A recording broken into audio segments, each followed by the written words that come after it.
All right, we're recording. So I'm here with Nice. Christian, and we're here just generally to, well, we both want to talk about Dialogos. I know we both have ideas and questions about Dialogos, and yeah, maybe if we're lucky, we'll be practicing what we preach. That would be pretty cool.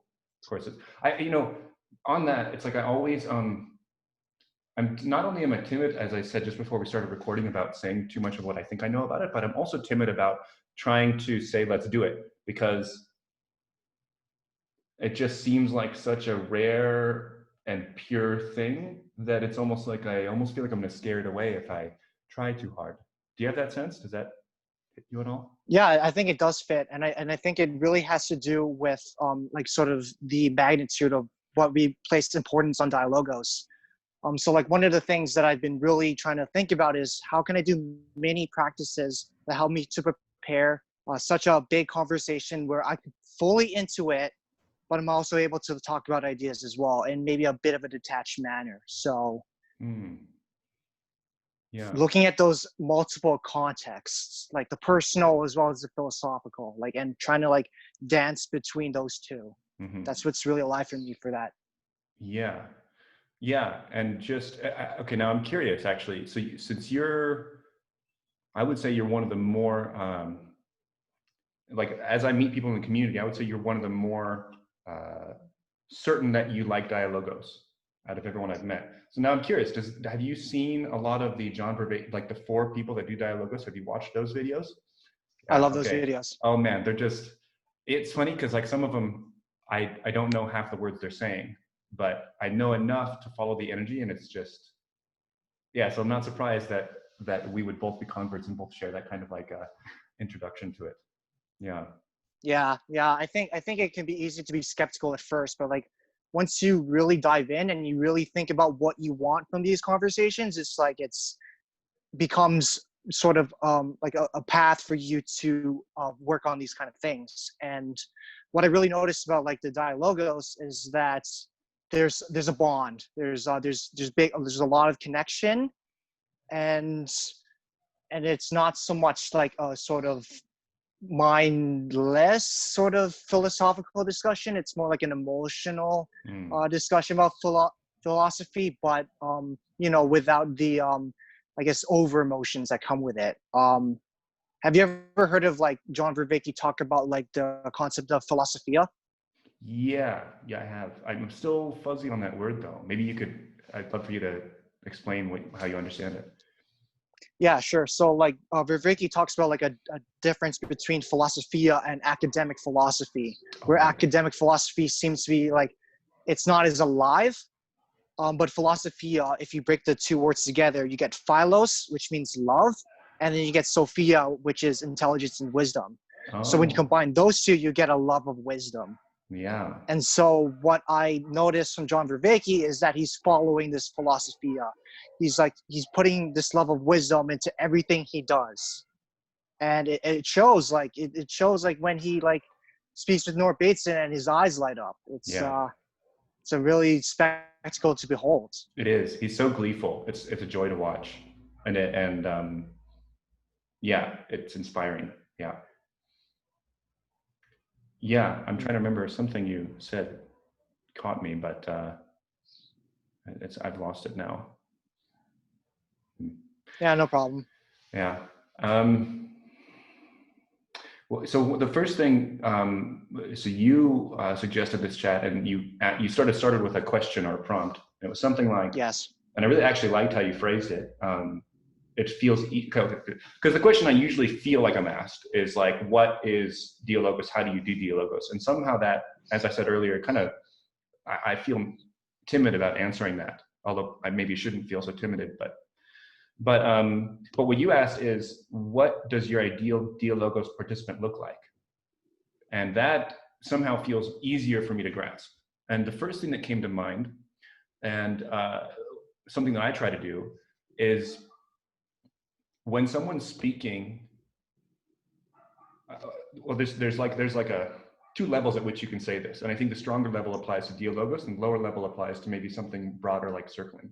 The sort of the lower level is like, if you're speaking, I should be listening, and I shouldn't be doing anything else other than listening.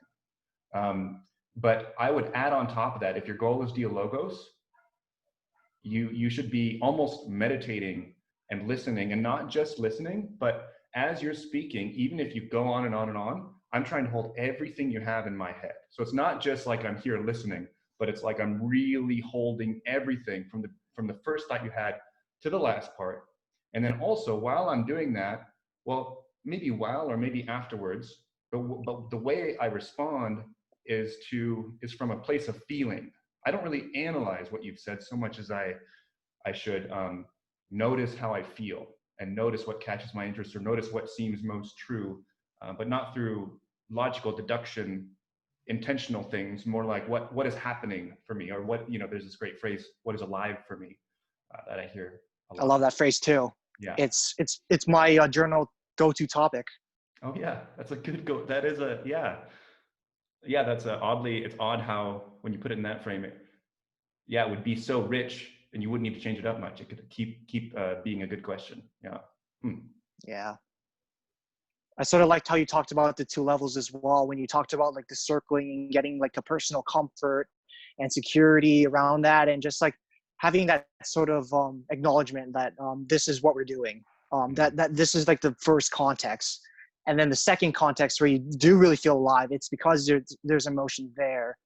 And it's also like emotionally infused ideas. I think like the Socratic method can help as well, where it's like we're just interested in asking these questions and just diving in and not worrying about being wrong or right, but it's mostly about what can we derive meaning from these questions. And it's not necessarily have to come to an answer right away. It's just you just being that intent to be curious and exploring, which I find like I really like about you is that you like to explore different types of people and contexts. Thank you. I've tried to hold on to one phrase you said in particular. You said this, something like the spirit of the idea, or that the idea has spirit.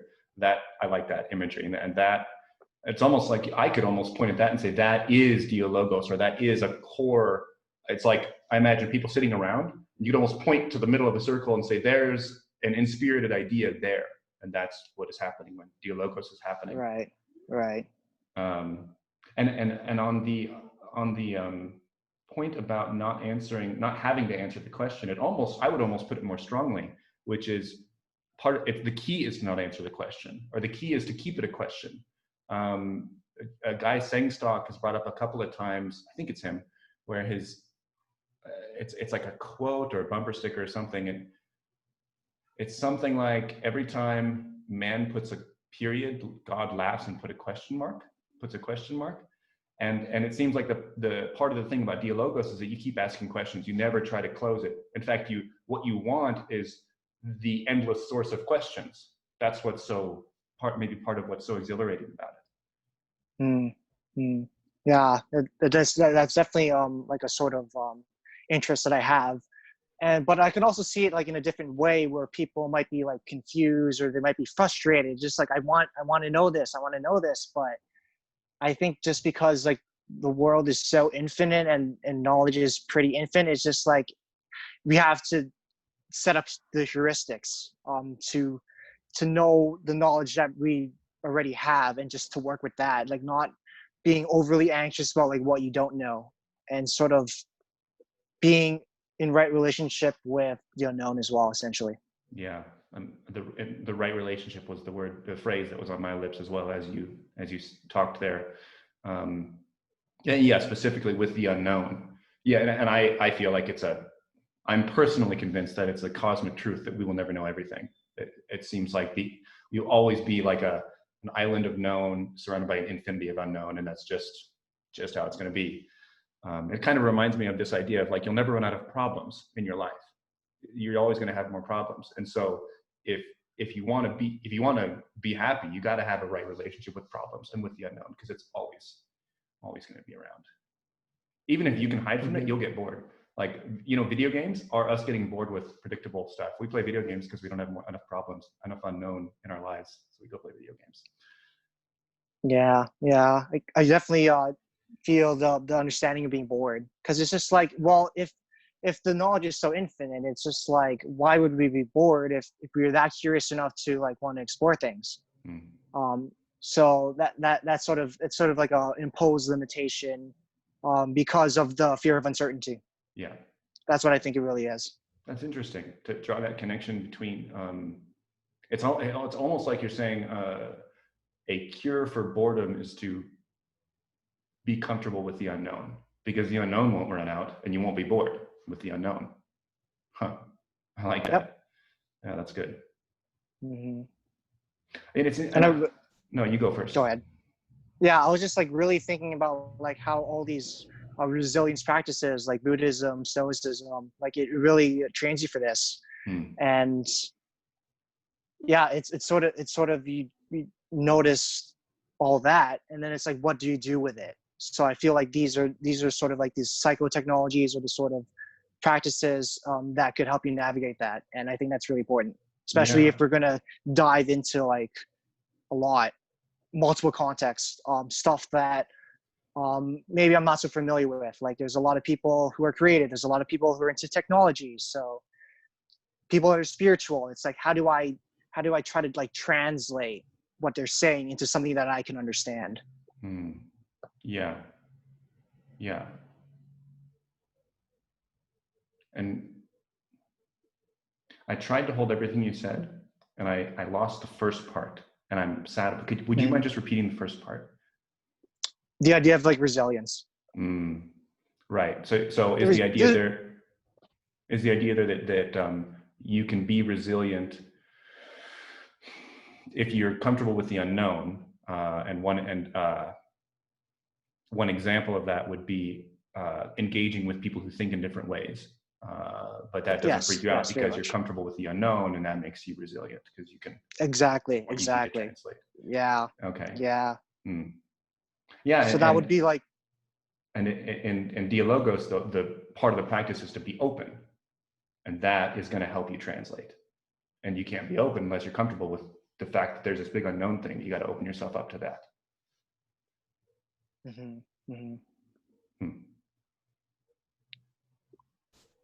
So there's definitely a lot of chaos that comes with that. Yeah. But this is the point. It's just like, Dialogos is like a training tool on developing resilience to chaos and integrating multiple perspectives. Yeah. Oh, just say that again. Dialogos is a training tool to build up resilience and to be able to integrate multiple perspectives.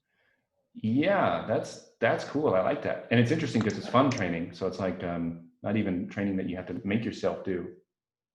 And I also think that it's a way of getting, I'm not sure how related this is to what you just said, but I feel like it's a way of attaining a certain kind of joy that is difficult to get otherwise.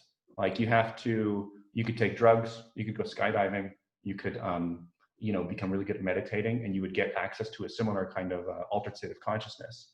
But compared to those, I actually think Dialogos is easier, or at least it feels way more in reach to me. Of course, all of these are going to be difficult to anybody who doesn't know how. But well, let me know if you agree with this, but my hunch is like, if you were to sort of say, okay, here are your 4 options, or there's probably more, to get these altered state of consciousness and experience something a lot like pure joy. The shortest route, if you can find the right education or the right training, it seems like that could be Dialogos. Does that land for you? And I think it lands, within the context of flow, because when we talk about altered states of consciousness, there's a certain flow, and so Dialogos becomes in a way where you exercise this flow because you're balancing the personal and the philosophical, and the more you're trained at it, the more less challenging it becomes, so that you're able to it just comes naturally and organically. I think that's what a higher state should be like. Yeah. And okay, so I heard everything you said. I'd like you to dive into a connection you made there, because it's not as obvious to me. So you said something like the going back and forth, or the doing both at once of the personal and the philosophical you almost said like that causes flow or that leads to flow or something like that. I think it's a product of flow. A product of flow. Okay. Huh. Mm-hmm. Okay. So let me throw an idea in there and see how that fits. Because when I think of flow for myself, I think of programming because that's my big thing I do.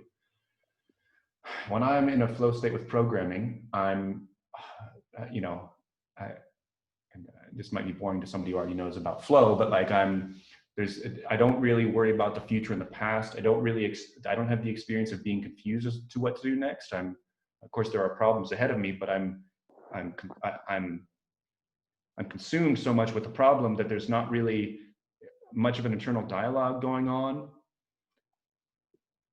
And I can sort of see in that picture how there is this interesting connection between me and something, but I can't quite connect it to philosophy or even philosophia. Okay.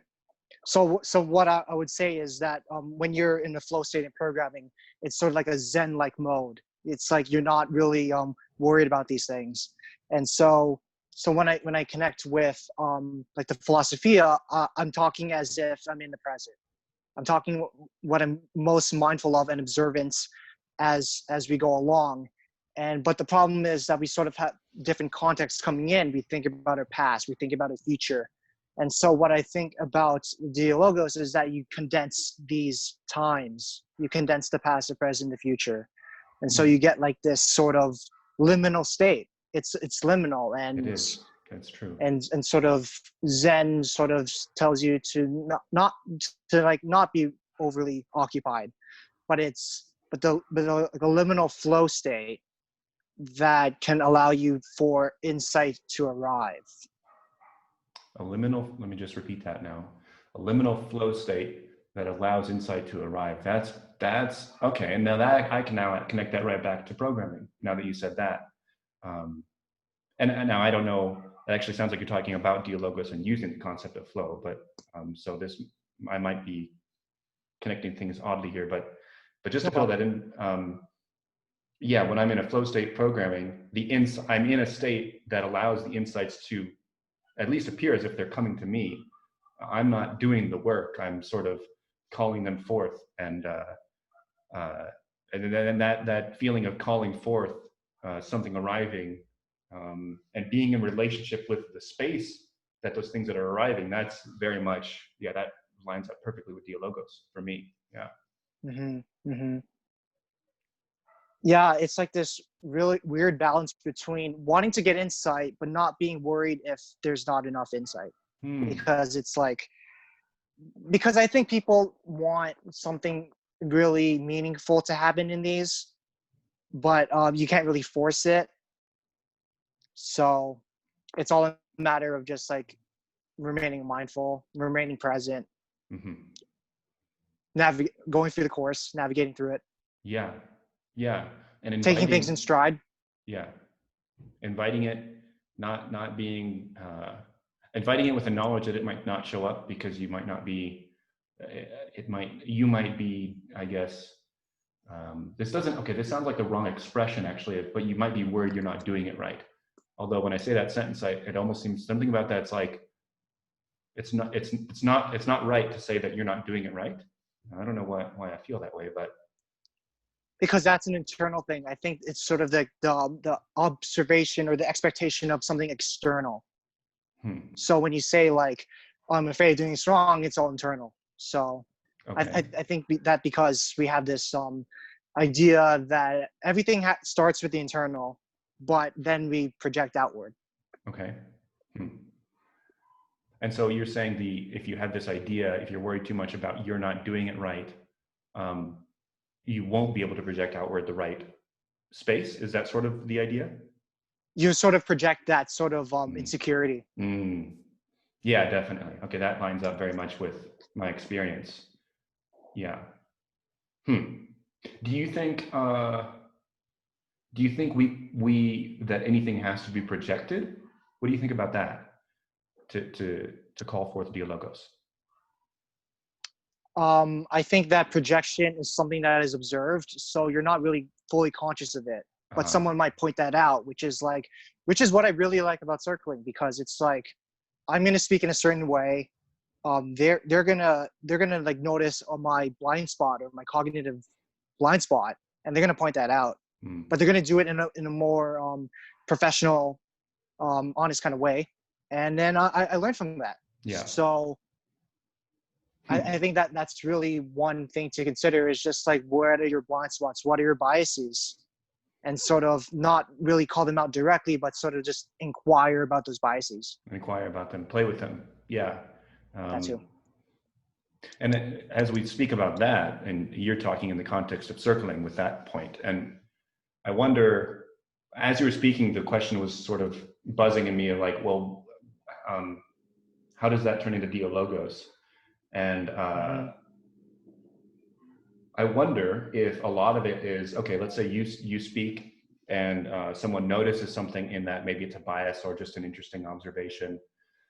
Maybe part of the switch to dialogos happens when, okay, let's say you speak the thing and then the group handles it in the middle, actually detached from you. And then they're not really dealing with you specifically anymore. It's not really about how you should be corrected or even how you're great or funny or whatever. It's like, oh, there's an interesting thing in here, and I'll kind of like look at a different angle.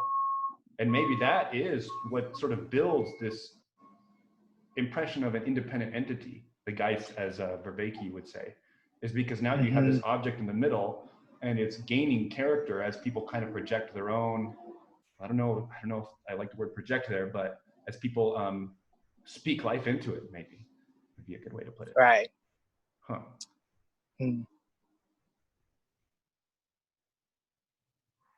Yeah, and I think just hearing that and noticing like what is in the middle, like one of the things that would come to mind if I were to be really connected with the topic itself is resonance. I resonate with that statement, or I really understand what it means for you to say that, and like I can sort of use my internal processing to relate with that, and I think that relating is going to be a huge part of lively discussion. It's just like, we can't just talk about ideas. We also have to be considerate of people as well. So that's when I say the personal and the philosophical, it's just like ideas as well as people. Like, we got to like really understand like what person is coming in, like what type of person they're coming in, what kind of personalities they have, and be nimble and flexible enough to deal with all those personalities. Yeah, because if they withhold their personality and are just engaging in the dead philosophy, not the philosophia, but the philosophy, academic philosophy, they're not going to be connected to the process, and in fact, they might continually derail it if they're not connected on both those wavelengths. So as you're speaking there, I just want to point out, I understand more now what you mean, the personal and the philosophical, because would it be almost more accurate to say that you're really saying the personal and the philosophia? Would that be? Well, the personal and the philosophical would eventually become philosophia. Oh, okay, right, because philosophia is quite a personal, felt love of wisdom. Okay, it's almost like a marriage. Do you think it's actually a weird question now that I'm about to ask it. Do you think it's a marriage of those two concepts, or like a relationship? It's a really weird question now that I ask it. Because it feels like you're talking about the same thing. I sort of like feel an interconnectedness. I think that's the word I'd use. It's really interconnected. We can sort of like do exercises where you do one or the other, and then Dialogos should be like the main course. So you sort of like train yourself to like get in a way you're talking personally, like maybe you're just sharing personal anecdotes, and then maybe philosophically you can do like Socratic method, and then for Dialogos it's just like you bring those two together, and then what you get is it's really have to do with a lot of practice. Yeah, but one thing I like, that to me made it feel a bit more tangible all of a sudden. Like I feel like I have a bit more of a roadmap now, because everything you said just makes sense. And the roadmap, or almost the recipe, I would say, is you establish authentic personal connections with a group. So you start resonating maybe with people, and then you can add on top of that something more theoretical, something more brain oriented, and then and in these dialogos, do you say dialogos or dialogos, by the way? I don't know. Dialogos, because Dialogos. I'm concerned with like dialogue. Dialogue, yeah, so. okay, yeah. So in these four-way dialogos that we mentioned earlier, they talk about how there's this process of doing the one, and then the personal, and then the philosophical, and then back and forth, and then they start swapping so fast and they kind of meld.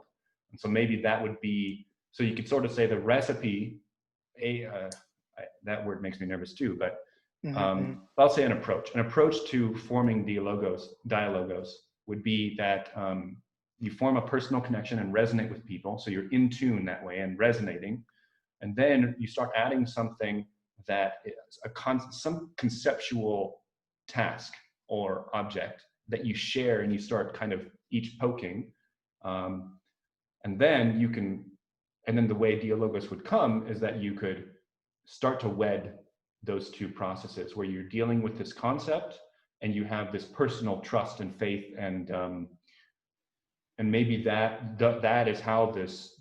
Well, earlier you said an idea with spirit. I still can't remember the exact phrasing you used, but there you have it. There you have like the spirit, and then the idea, and then you have it, and then it gets put together at some point, and then it seems to be this third entity, the Geist. Yeah.